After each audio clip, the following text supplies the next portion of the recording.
Yo les propongo hablar de cómo conseguir la plena integración de las mujeres en el campo de la ciencia y la tecnología. Hablaré de este tema. Me centraré en el tema de la libertad y la democracia y hablaré de dos cosas. Primero, hablaré sobre la sociedad del conocimiento y la autonomía de la ciencia, tan necesaria para su progreso y su avance. En segundo lugar, hablaré de los obstáculos para la igualdad de género debido al pensamiento fundamentalista, y hablaré también de la necesidad de superar este pensamiento. La investigación científica ayuda a mejorar la calidad de vida y las condiciones de vida de la humanidad.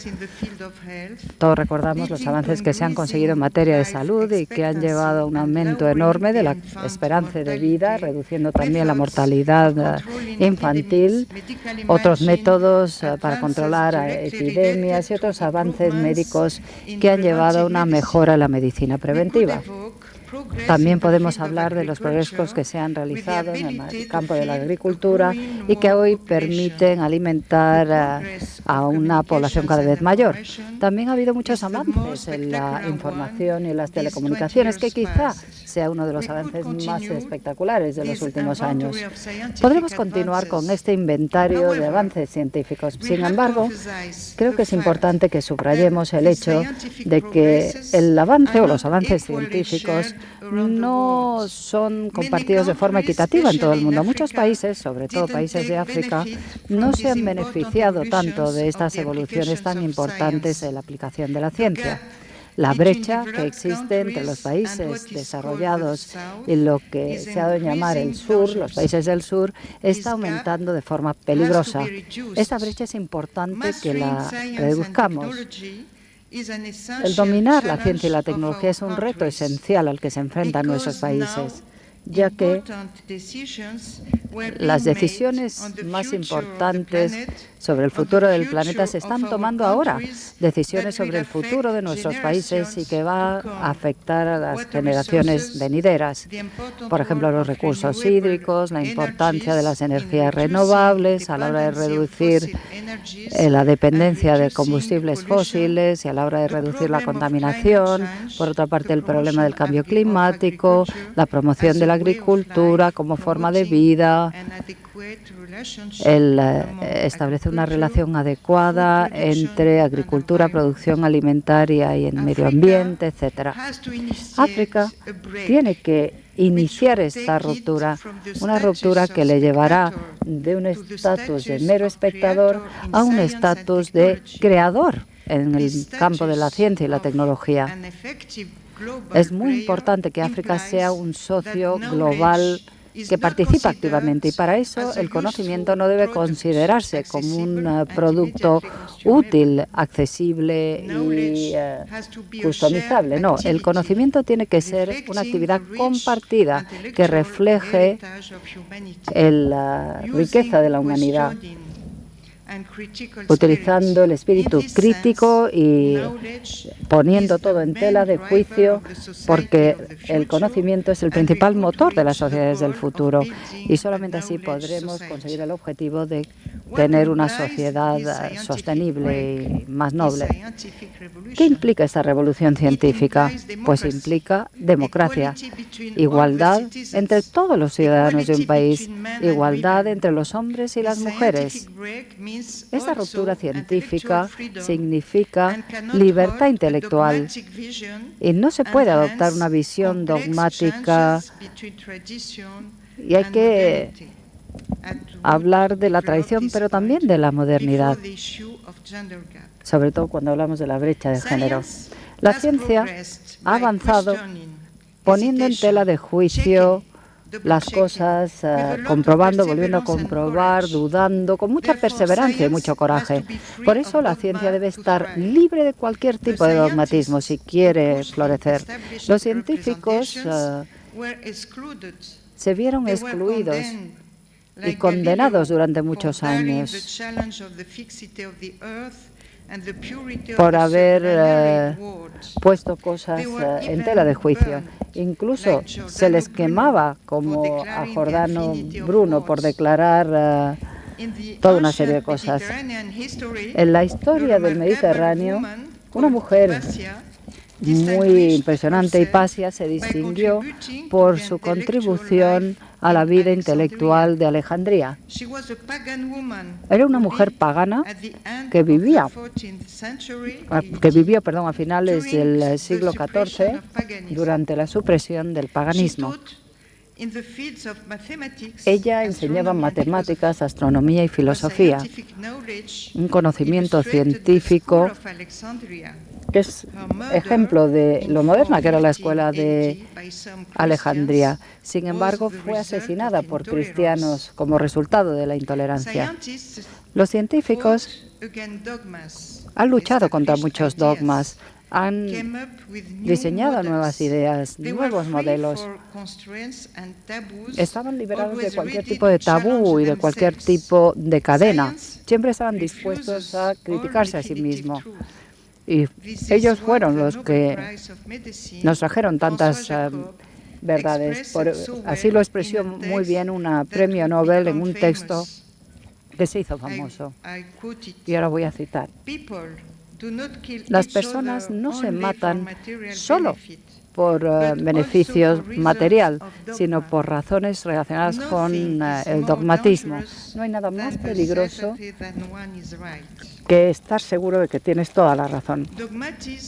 El dogmatismo es lo contrario al conocimiento científico, a la metodología científica. La certidumbre se opone a la razón crítica y lleva a la negación de la ciencia y a la negación de la libertad de pensamiento. Esta es la firma del extremismo religioso. Independientemente de dónde vengan esos extremistas, todos están unidos en esta lucha contra el pensamiento crítico y la autonomía de la ciencia. Todos los fundamentalistas tienen la misma visión de la ciencia. Tienen un pensamiento retrógrado, están dispuestos a imponer una única versión de los textos sagrados, enfrentándose a aquellos que defienden el respeto a la libertad de conciencia y de religión. Algunos fundamentalistas dicen que los grandes descubrimientos científicos habían sido ya anticipados en los textos sagrados. Es el caso del fundamentalismo islámico, que sacan ciertas teorías científicas de los textos sagrados. Desgraciadamente, cada vez hay más bibliografía de este tipo en Internet y en televisión, que fascina a mucha gente, sobre todo los jóvenes musulmanes, que se sienten atraídos por su aplicación de la ciencia moderna, sobre todo en el campo de la comunicación, como los teléfonos móviles, los ordenadores. Sin embargo, son simplemente consumidores de estos productos sofisticados de la ciencia moderna. La versión propuesta de la ciencia que tienen ellos se deriva del Corán y es una forma de reducir o de limitar sus frustraciones, dándoles esa ilusión de que están compartiendo la ciencia y la tecnología con aquellos que la diseñaron. Y esto afecta a su postura entre ciencia y creencias y su grado de entendimiento de ciertas teorías científicas. Estas manipulaciones de las escrituras sagradas no son exclusivas entre los islámicos. Los fundamentalistas hindúes consideran que la ciencia moderna, la mecánica de Newton y la física cuántica están ya contenidas en las escrituras sagradas del hinduismo. Además de esto, los fundamentalistas musulmanes se han unido a los fundamentalistas anglosajones en su lucha contra Darwin y su teoría materialista.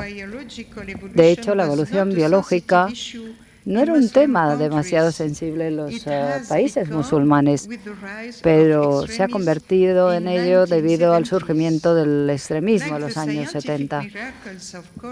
Al igual que el Corán, Internet ha contribuido también a promover esta lucha contra Darwin.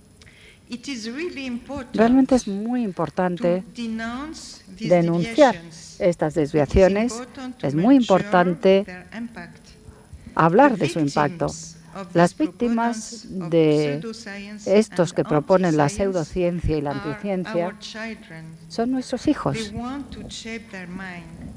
Ellos quieren cambiarles su forma de pensar y, por lo tanto, son malos para la educación. Quieren eliminar la ciencia de Darwin de los libros de texto y reducir sus ideas a un diseño inteligente. Las batallas legales que se han luchado en los últimos años revelan hasta qué punto este movimiento ha sido promovido y financiado, pero revela también el compromiso de los derechos, de las asociaciones de derechos civiles, para detener estos esfuerzos y que las escuelas públicas no se vean afectadas por su influencia.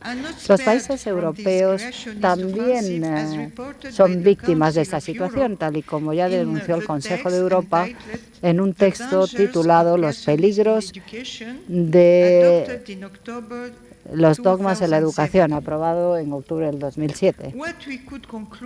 La conclusión a la que podemos sacar de cara al futuro es la siguiente. Yo creo que necesitamos claridad en cuanto a la respuesta que debemos utilizar para luchar contra aquellos que quieren acabar con la democracia y los derechos humanos o que consideran la ciencia solo desde su punto de vista fundamentalista. Tenemos que pedir que haya una separación entre lo teológico y lo científico, y de esa manera crear una nueva sociedad de conocimiento que se enfrente a todos los retos del desarrollo científico y tecnológico de África como motor del progreso global. Tenemos que reafirmar nuestro apego a la Declaración Universal de Derechos Humanos, declaración que es nuestro patrimonio común de valores, que va más allá de todas las fronteras. Sin embargo, algunos estados no firmaron la Declaración Universal de Derechos Humanos. Para que sea más fácil esta aplicación, la Organización de la Conferencia Islámica adoptó o aprobó la Declaración del Cairo sobre Derechos Humanos en el Islam en el año 1990. La aspiración de esta declaración no es promover la filosofía islámica, la Sharia, manteniendo la confusión entre el Islam y la Sharia. El artículo 24 de esa declaración está claramente a favor de hacer referencia a la Sharia. En esta declaración no se menciona en ningún momento los derechos básicos a la integridad física de la persona humana y la igualdad entre hombres y mujeres y la igualdad entre musulmanes y no musulmanes. La aprobación de esta declaración, en lugar de reconocer los textos internacionales, como por ejemplo la Declaración Universal de Derechos Humanos, o el Convenio para la disminución de todo tipo de discriminación contra las mujeres, está motivada por los siguientes argumentos. Hay una serie de incompatibilidades entre la Sharia y ciertos derechos humanos. Es necesario tomar partido entre ellos. Los fundamentalistas expresan su apego a la Sharia y lo hacen invocando especificidades culturales, un argumento que no es válido. La igualdad entre mujeres y hombres es necesaria, igual que es necesaria la igualdad de todos los ciudadanos, independientemente de la religión que profesen. Se trata de un valor universal. En la primera parte de mi ponencia he hablado sobre la ciencia y sobre la autonomía de la ciencia, que se opone a aquellos que quieren imponer una ciencia impregnada por la religión. Esta separación entre ciencia y religión es necesaria. La libertad de pensamiento contribuye al desarrollo de la ciencia y así ha sido durante muchos siglos. Y las libertades individuales son la gran victoria de la humanidad. Y es algo que debemos compartir independientemente de nuestros antecedentes culturales. Libertad significa rechazar la discriminación del tipo que sea.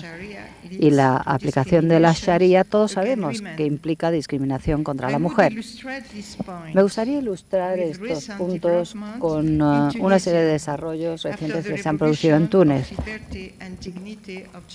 Después de la Revolución de enero 2011, los miembros del Partido Islamista Ennahda, en la Asamblea Constitutiva elegida en octubre 2011, intentaron imponer su proyecto de islamización de la sociedad tunecina. Declararon el Islam como ser la fuente principal de legislación, con el objetivo de unificar toda la legislación bajo la regla de la Sharia, cuestionando el statu quo. Esto fue promulgado en agosto 1946, 4 meses después de la independencia de Túnez. Abolía la poligamia, daba a las mujeres derechos iguales en cuanto al divorcio e instituía el matrimonio civil. Esto constituía un avance muy importante en los derechos de las mujeres en los países árabes. La emancipación de las mujeres, tanto en educación como salud, para todos los tunecinos, las elecciones importantes para construir la nueva Túnez después de la independencia, en vez de dedicar un esfuerzo presupuestario, los medios modestos del país se dedicaron a la educación y a una política bien dirigida. La planificación familiar también fue un componente importante de la política de desarrollo. Yo diría también que el cambio en el estatus de las mujeres no fue el resultado de las demandas de las mujeres, sino que se debía a la elección política de Bourguiba para establecer un Estado moderno y un Estado modelo. Estas elecciones fueron compartidas por la élite tunecina, impregnada de ideas de pensadores islámicos de la primera parte del siglo XX, especialmente el teólogo Tar Haddad. La emancipación de las mujeres fue desarrollada fuertemente por este gran reformador tunecino que publicó en 1929 un libro, Nuestras mujeres, legislación y sociedad. En ese libro, Tar Haddad hablaba no solamente a favor de la liberación de las mujeres, pero también por su promoción jurídica. Proponía un sistema educativo centrado en el conocimiento general de los fundamentos de la religión, conocimiento de la historia del país, y defendía la educación de las niñas, que tenían que incluir las ciencias exactas también. La educación física para las chicas también iba a ser animada. Tar Haddad denunció los matrimonios prematuros de las chicas jóvenes, de las niñas jóvenes, y las uniones organizadas por los padres, y reconoció el derecho de la mujer a revelarse ella misma, y basaba su concepción sobre una interpretación audaz de los versos del Corán. El deber nos pide hoy más que nunca el quitar a las mujeres del oscurantismo de los siglos pasados y considerarlas como miembros vivos y miembros igualitarios en nuestras vidas. Yo las veo avanzando sobre el camino el sendero de la comunicación y el conocimiento, haciendo los necesarios sacrificios que son el precio de nuestra salvación y de nuestra libertad. Era Tar Haddad que dijo esto prácticamente hace un siglo. 50, 60 años después de la promulgación del Código de Túnez de la Familia, algunos querían devolver a Túnez a siglos pasados, pero no lo consiguió. La confrontación, el enfrentamiento en tema de las mujeres estuvo allí. En julio 2012, los políticos islámicos, miembros de la Asamblea Constitutiva, intentaron sustituir el principio de igualdad entre mujeres y hombres por la complementariedad de las mujeres con un hombre en la familia como un verdadero socio para poder construir la nación. La sociedad civil reaccionó ante esta propuesta, llevando a la retirada de este proyecto y mostrando que el ir hacia atrás era imposible. Desde luego, la Constitución adoptada en enero del 2011, perdón, de 2014, supongo que es en el artículo 46, y lo cito: el Estado se comprometerá a proteger los logros adquiridos por las mujeres y buscará apoyar y protegerlos. El Estado intentará lograr representación igual de hombres y mujeres en los consejos elegidos, las juntas elegidas, y el Estado también adoptará las medidas necesarias para eliminar la violencia contra las mujeres. Estos son requisitos que indican la peculiaridad de Túnez, su modernidad comparada con los otros países árabes. La batalla de la sociedad civil llevó a la retirada de la referencia a la Sharia y el reconocimiento de la libertad de conciencia, un logro sorprendente respecto a todos los demás países musulmanes. ¿Cuáles son los factores predominantes que explican esta resistencia y la unión a esta modernidad?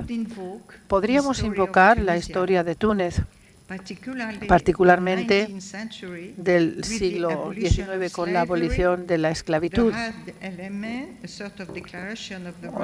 la Declaración de Derechos de 1857, la Constitución de 1861, que limitaba el poder de la monarquía, etc. Podríamos invocar también, y ya lo he dicho antes, el lugar importante de la educación en Túnez desde la independencia, y también una importante reforma se llevó a cabo a favor de valores de la modernidad en 1989. Todos los programas se han ido actualizando a raíz de estas reformas, particularmente en los temas sensibles, cursos de religión que han sido sometidos a un cambio muy importante. Las reglas de la Sharia se presentan en su contexto histórico. Hay que ver que la intolerancia y el uso de la violencia han sido un rasgo común de la historia de las religiones monoteístas. Castigos corporales y la inferioridad de las mujeres representan en la mayor parte de las civilizaciones antiguas, pero las otras sociedades han ido evolucionando y están más de acuerdo con los valores contemporáneos de los derechos del hombre. En el mundo musulmano hay pensadores modernos como Tarhadet, que ya he mencionado antes, que proponen una interpretación del Corán teniendo en cuenta la evolución de la sociedad. La religión musulmana en la Reforma se presenta como de una forma más liberal, conforme a las teorías de estos pensadores modernos musulmanos. Y otro punto importante en esta reforma es la disociación de la enseñanza de la educación cívica frente a la educación religiosa. Esta disociación permitirá a los estudiantes comprender las reglas del Estado moderno y lo que quiere decir la separación de los poderes, qué pasa con la independencia de lo judiciario, que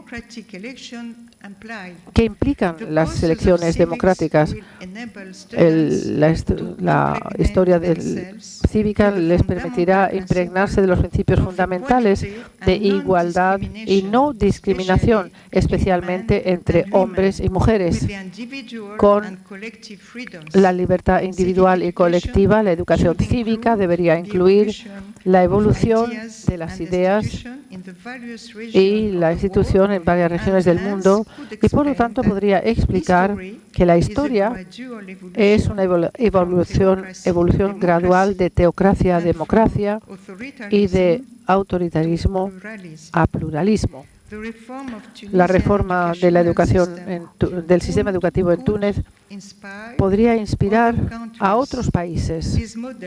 Este modelo presenta una respuesta a las ideas retrógradas y afirma el apego a la Declaración Universal de los Derechos del Hombre. Esta declaración es nuestro patrimonio común de valores, más allá de otras fronteras. Yo recordaría el artículo 19. Todo el mundo tiene el derecho a la libertad de opinión y expresión. Ese derecho incluye la libertad de escuchar opiniones sin interferir y buscar, recibir e impartir información e ideas a través de cualquier medio, independientemente de las fronteras.